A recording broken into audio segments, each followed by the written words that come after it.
Hello everyone, কী অবস্থা সবার? কেমন আছো সবাই? আশা করি সবাই খুব ভালো আছো। আজকে অনেক দিন পর যাচ্ছি তরকারির ক্ষেত দেখতে। তো দেখো চারদিকে কুয়াশা পড়ে আচ্ছন্ন হয়ে আছে আর আমি হাঁটতেছি রাস্তা দিয়ে। তো বন্ধুরা, হাঁটতে হাঁটতে আমি আমার জমিতে চলে আসলাম। এই হচ্ছে আমাদের জমি। এখানে ধনিয়া বুনানো হয়েছে আর এই যে গম, দেখো গমগুলো কি সুন্দর গজিয়েছে আর ধনিয়াও কিছু কিছু গজিয়ে উঠেছে। বন্ধুরা দেখো গমগুলোর উপর শিশিরের বিন্দু কীরকম দেখা যাচ্ছে। তো সকাল সকাল চলে আসছি, চারিদিকে রৌদ্রোজ্জ্বল হয়ে আছে আর আমি মাঝখান দাঁড়িয়ে দাঁড়িয়ে ভিডিও করছিলাম। তো বন্ধুরা, এই সিজনে আমাদের এখানে গম, ধনিয়া, কালো জিরা, ভুট্টা ইত্যাদি সকল ফসলের চাষ করা হয়। তো এই যে খালি জমি, তো এখানেও দেখো এই যে ধনিয়াগুলো জ্বালিয়েছে। ধনিয়া বুনানোর পর প্রায় 10-12 দিন পরে গজিয়ে ওঠে। তো আমারও সেক্ষেত্রে বিলম্ব হয় নাই, কারণ আমারও 10-12 দিন পরেই জ্বালিয়েছে। আর আমাদের পাশের জমিতেই দেখো এই যে জমিটা, এখানে ধনিয়া অনেক বড় হয়ে গেছে। তো ভিতর দিয়ে বেগুনের চাষ করা হয়েছে। তো বেগুন গাছগুলো দেখো সারিভাবে লাগানো হয়েছে। আর এই জমিটার পাশেই হচ্ছে অন্য একটি জমি, আর এই জমিটায় কালাই বুনানো হয়েছে। তো এই হচ্ছে কালাইয়ের ফল। তো গাছ আন্দাজে কিন্তু পাতা বেশি দেখা যাচ্ছে। তো এই হচ্ছে কালাইয়ের ফল, মাসকালাই। কালাই কিন্তু ডাল হিসেবেও খাওয়া হয়, আবার আমৃতি বানানোর কাজে ব্যবহার করা হয়। আমার সঠিক জানা নেই কালাই কী কী কাজে ব্যবহার করা হয়। তো এখানে কালাই বোনানো হয়েছে। চারিদিকে পাখির ডাক বেশ শুনতে ভালোই লাগছিল। আর এই দেখো কালাইয়ের পাতাগুলো হলদেটে হয়ে কোকড়াইয়া আছে, আর এতে মনে হয় ওষুধ দিতে হবে। কিছুদিন আগে এই জমিটা সার দিয়েছিল। আর আমার পাশেই রয়েছে লাউর মাচা। তো দেখো এখানেও লাউ চাষ করা হয়েছে। যত দূর চোখ যায় তত দূরই লাউর মাচা আর লাউর মাচা। তো এখানে 3 প্রকার লাউ চাষ করা হয়, সবই তোমাদেরকে ভিডিওতে দেখাবো।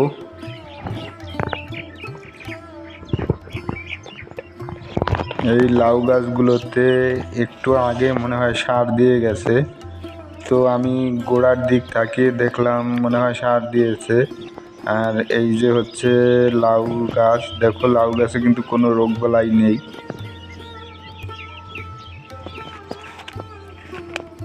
তো এই দেখো যা মনে করেছিলাম তাই সার দেওয়া হয়েছে।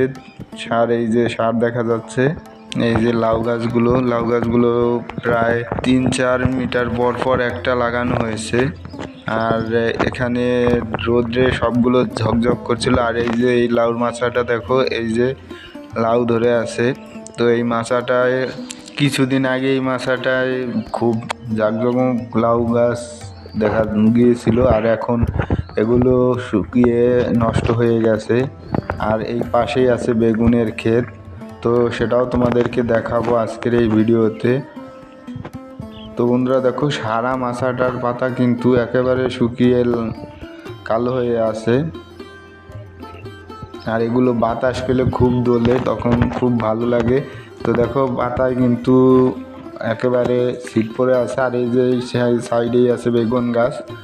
তো এখানে কালো বেগুন লাগানো হয়েছে সম্ভবত, মনে হয়। এই যে দেখো বেগুনের ফুল, অনেক ফুল এখানে বেগুন গাছে আসছে। আর কিছু বেগুন গাছে অনেক বড় বড় বেগুন ধরেছে। তো সকালে শিশির পড়ে আছে, এ কারণে ভিতরে যাচ্ছি না, দূর থেকে তোমাদেরকে দেখাচ্ছি। তো এই দেখো এই একটা বেগুন। তো এগুলো মোটামুটি ভালোই লম্বা হয়, আর বেগুনগুলো খেতে অনেক স্বাদ। কার কাছে কীরকম লাগে জানি না, আমার কাছে বেগুন ভাজা হলে আর কোনো তরকারি লাগে না। আর এদিকেও অনেক লাউর মাচা আছে। তো এখানে দেখো লাউ দুটি কিন্তু খুব সুন্দর। আর একটু পরে তোমাদেরকে অন্য একটি লাউ গাছ দেখাবো। তো এই হচ্ছে মরিচ গাছগুলোও রোগে আক্রান্ত হয়েছে। কিছুদিন আগে এগুলোতেও ওষুধ দিয়েছিল। আর এই যে সামনের দিকে যাচ্ছি, এটা হচ্ছে মূলা ক্ষেত। এই যে মূলা ক্ষেত আর এই যে মাচা, এগুলো অনেক আগে লাগানো হয়েছিল। আর এই যে মূলা ক্ষেতগুলো কিন্তু অনেক সুন্দর। আর এই শীতের দিনে সবথেকে ভালো সবজি বলতে মূলাই একমাত্র মেডিসিন ছাড়া পাওয়া যায়। তো বন্ধুরা দেখো মূলাগুলো কিন্তু মাটি থেকে অনেক উপরে উঠে এসেছে। আর এই দেখো শিশির পরে একেবারে শিশিরের বিন্দু পাতায় লেগে আছে মূলার। এই দেখো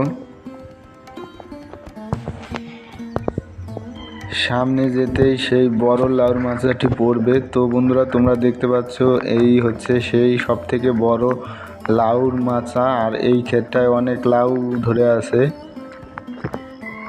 দুই ধারে লাউ ক্ষেত, মাঝখান দিয়ে পথ। এইটা হচ্ছে একটা গোল ডোমের মতো লাউ। তারা এখানেও পোকামাকড় দমন করার জন্য বন্ধুরা তোমাদেরকে একটা জিনিস দেখাই। তো দেখো এটা একটা শিকার মতন বেঁধে একটা সরা, তার উপরে কুমড়া দিয়ে মেডিসিন রেখে তারপর পোকামাকড় দমন করার জন্য এটা ব্যবহার করা হয়েছে। আর এই হচ্ছে সব থেকে বড় লাউর ক্ষেত। তো বন্ধুরা এটা দেখতে কিন্তু অনেকটাই বড়। আর আমি এখন যাচ্ছি এটির অপর সাইডে। তো এদিকেও টমেটোর চারা লাগানো হয়েছে কিছুদিন আগে। আর এই হচ্ছে লাউর মাচা। আর দেখো এখানে কিন্তু অসংখ্য লাউর ফুল আর লাউর কুশি আসছে।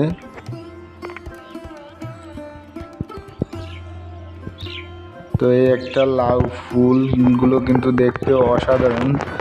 আর আমাদের এখানে লাউ ফুল, কুমড়া ফুল এগুলো বেসন ও ময়দা মাখিয়ে বড়ার মতন ভাজা হয়, সেগুলো আমরা অনেক মজা করে খাই। তো এই হচ্ছে টমেটোর চারা। দেখো বন্ধুরা এখানে কিন্তু অসংখ্য টমেটোর চারা লাগানো হয়েছে, মনে হয় এখানে 10 কাঠা জমির ভিতরে টমেটোর চারা লাগানো হয়েছে। আর এই হচ্ছে সব থেকে বড় লাউর মাচাটি। এইটার নিচে অনেক লাউ ছিল কিছুদিন আগে, সেগুলো কেটে বিক্রি করা হয়েছে। তো পাইকাররা এখানে এসে নিয়ে যায়। তো বন্ধুরা দেখো চারিদিকে কিন্তু সবুজ আর সবুজ, আর মাঝে লাউর ফুলগুলো কিন্তু সাদা রঙের উকি দিচ্ছে। সব মিলিয়ে কিন্তু সুন্দর একটা পরিবেশ। আর এই হচ্ছে লাউর পাতা। আর এই লাউর পাতাগুলোও কিন্তু শাক হিসেবে খাওয়া হয়।